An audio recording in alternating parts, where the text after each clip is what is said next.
Imagine uma época de grande turbilhão. O ano é 680 e o Império Bizantino, herdeiro de Roma, está sitiado por inimigos externos e dilacerado por divisões internas. É um mundo de imperadores patriarcas monges, onde a política e a fé estão completamente interligadas. Neste ambiente tenso, uma única questão teológica ameaça fraturar o mundo cristão. Parece enganosamente simples. Jesus Cristo tinha uma ou duas vontades? Este não era apenas um debate abstrato para estudiosos em bibliotecas empoeiradas. A resposta definiria a própria essência de quem Jesus era e a natureza da própria salvação. Foi uma controvérsia tão profunda que levou a uma heresia que quase mudou a face do cristianismo: monotelismo. Este debate, que durou décadas, não nasceu do nada. Para entender a ascensão do monotelismo, devemos olhar para o cenário político do Império Bizantino do século VII. O imperador Heráclio, que reinou de 610 a 641, herdou um império à beira do colapso. O Império Sassânida Persa havia conquistado vastos territórios, incluindo a Síria, a Palestina e o Egito, regiões onde a dissidência contra o Concílio de Calcedônia era mais forte. Esses grupos dissidentes, frequentemente chamados de monofisitas, acreditavam que Cristo tinha apenas uma natureza, uma divina. Heráclio sabia que para enfrentar seus inimigos externos, ele precisava curar as divisões religiosas internas que estavam dilacerando seu império. A unidade não era apenas um ideal espiritual, era uma questão de sobrevivência política. Essa necessidade premente de unidade levou o imperador e seu principal conselheiro religioso, o patriarca Sérgio I de Constantinopla, a buscar um meio-termo teológico. Sérgio era um diplomata habilidoso e uma figura poderosa na igreja. Ele propôs uma fórmula que ele acreditava que poderia satisfazer a todos. Concordemos, ele sugeriu, que Cristo tem duas naturezas, como ensinava Calcedônia, mas digamos também que essas duas naturezas agiam através de uma única energia ou de uma única vontade.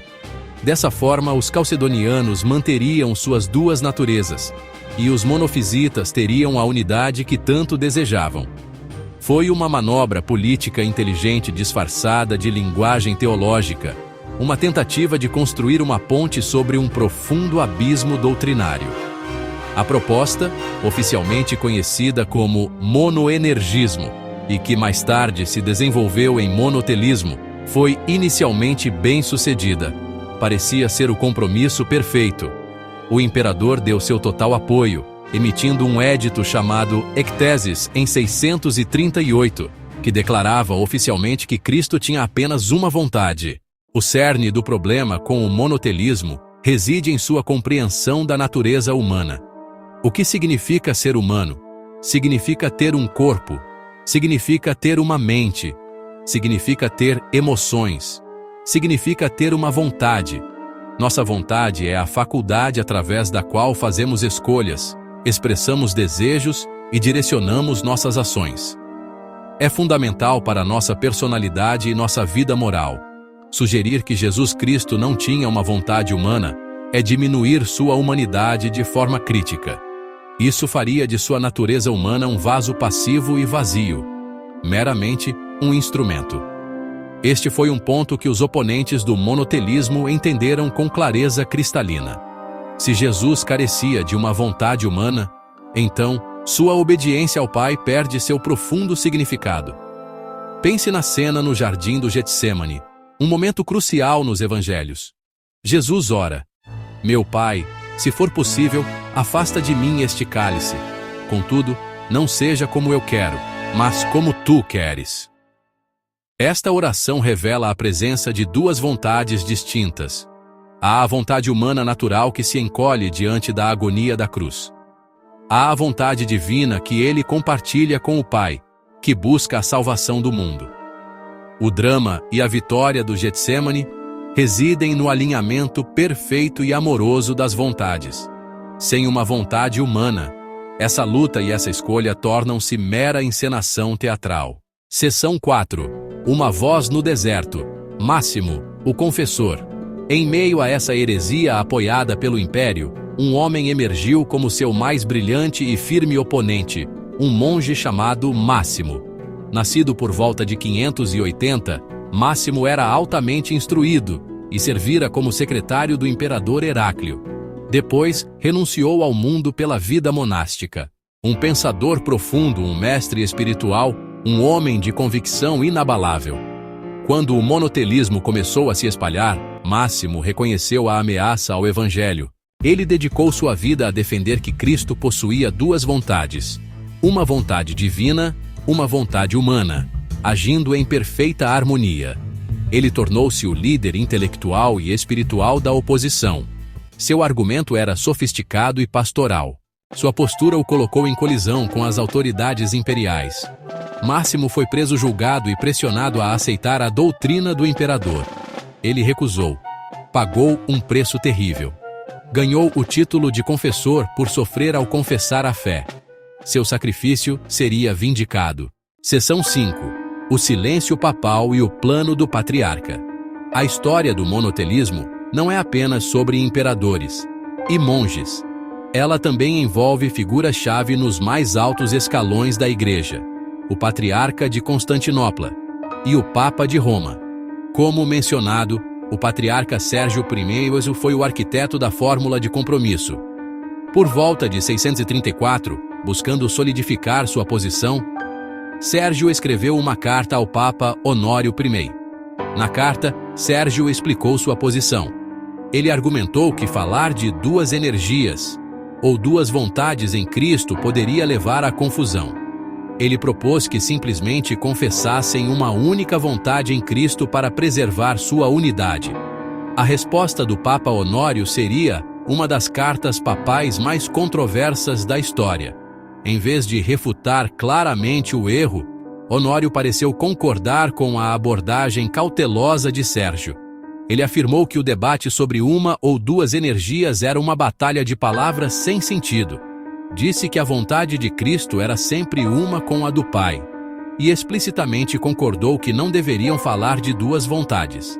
Embora Honório provavelmente não pretendesse ensinar heresia, sua linguagem ambígua e sua falha em defender a verdade deram forte apoio à causa monotelita. A carta foi aproveitada pelo imperador e usada para justificar a imposição oficial da doutrina.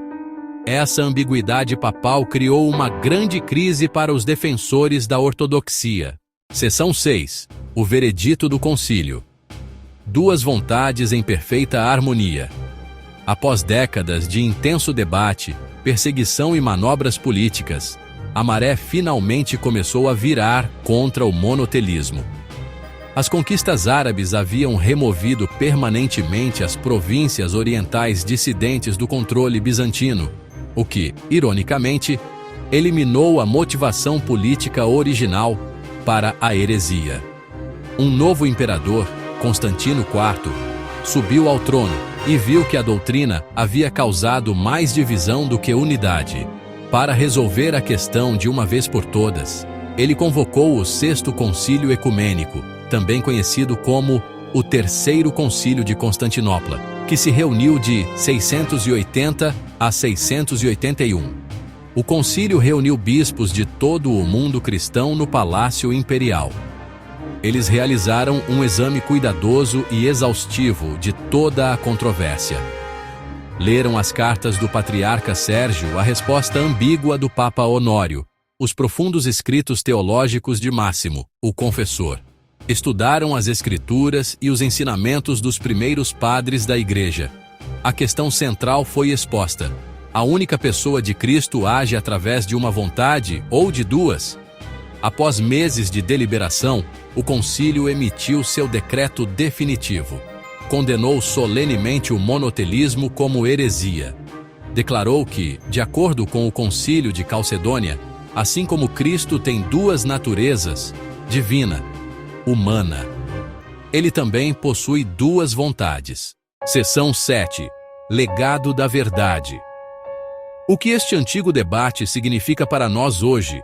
A decisão do Terceiro Concílio de Constantinopla pode parecer um ponto teológico sutil, Mas seu impacto na fé e na vida cristã é imenso. Ao afirmar a realidade da vontade humana de Cristo, o concílio protegeu o próprio coração do Evangelho. Garantiu que nosso Salvador é alguém que é verdadeiramente como nós em tudo, exceto no pecado. Ele não é um ser divino distante meramente usando uma fantasia humana. Ele é verdadeiro Deus e verdadeiro homem, que experimentou toda a gama da existência humana, incluindo a faculdade de escolha. Isso significa que, quando enfrentamos nossas próprias lutas internas e decisões difíceis, temos um sumo sacerdote que pode simpatizar com nossas fraquezas, porque ele foi tentado em tudo. Hebreus 4:15. Esta doutrina tem um valor pastoral profundo. Ela nos diz que nossa humanidade, com todas as suas complexidades, não é algo a ser evitado, mas algo a ser redimido e santificado. Jesus, através de sua perfeita obediência, nos mostrou como é uma vontade humana alinhada com Deus. Esta é a sólida fundação de nossa esperança e a fonte de nossa força para viver uma vida que o honra.